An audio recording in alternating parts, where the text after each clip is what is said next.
So, what is personalised care planning?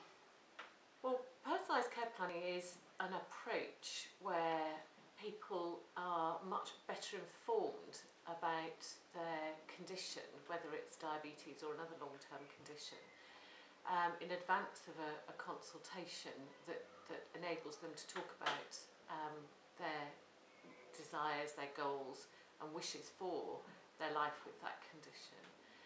It contrasts very much, doesn't it, with the idea in the more acute side of medicine and healthcare, where people get a care plan or are given a care plan or a care plan is made.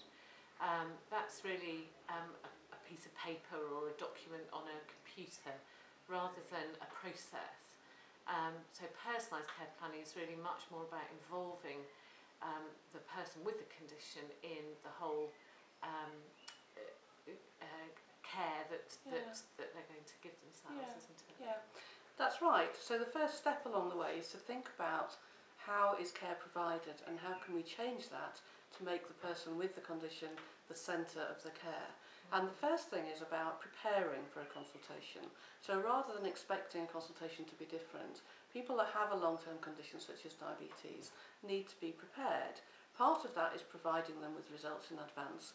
Part of that is also telling them about how the system will change, and then people can come along. People should be informed of that by letter, by posters, by whatever method is happening, and then people then come along and have things like tests carried out prior to their main consultation, and it should be made very clear at every step of the way that they should be asking, it's fine to ask questions, to find out more. They should be invited to think about what they want to think about, and then they come along to their main consultation, and their main consultation is different as well. Mm-hmm.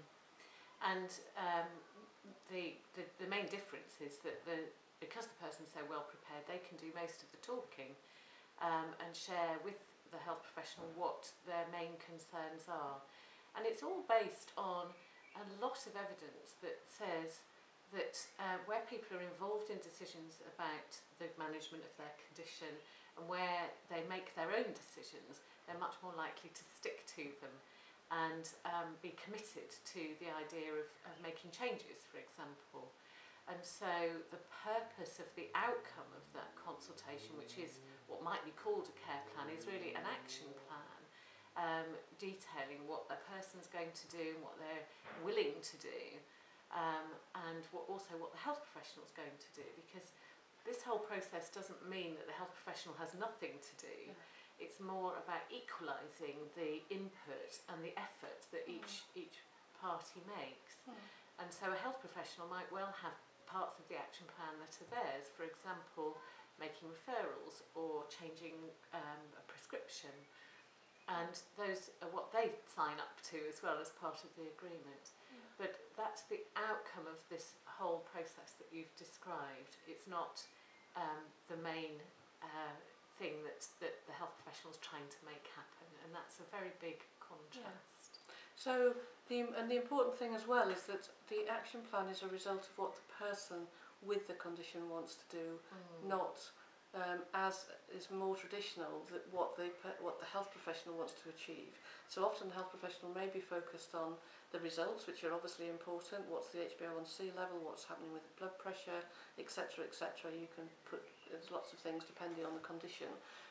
But from the person with diabetes point of view, it might be about how they can get through a day without having a hypoglycemic attack or something. So people may be coming from two very different perspectives. You can often marry those two things together and they're trying to achieve the same thing.